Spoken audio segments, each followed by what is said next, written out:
शशिवर्णं चतुर्भुजम् प्रसन्नवदनं ध्यायेत् सर्वविघ्नोपशान्तये।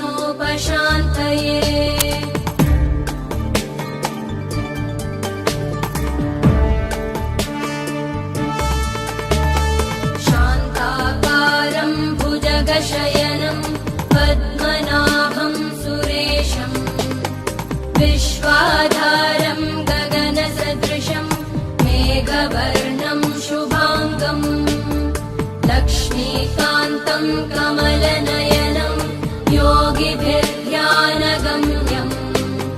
वन्दे विष्णुं भवभयहरं सर्वलोकैकनाथं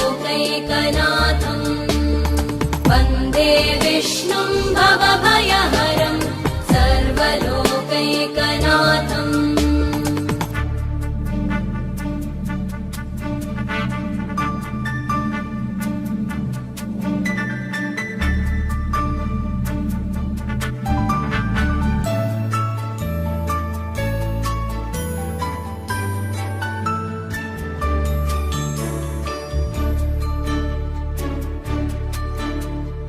औषधे चिन्तयेद् विष्णुं भोजने च जनार्दनं शयने पद्मनाभं च विवाहे च प्रजापतिं युद्धे चक्रधरं देवं प्रवासे च त्रिविक्रमं नारायणं तनुत्यागे श्रीधरं प्रियसङ्गं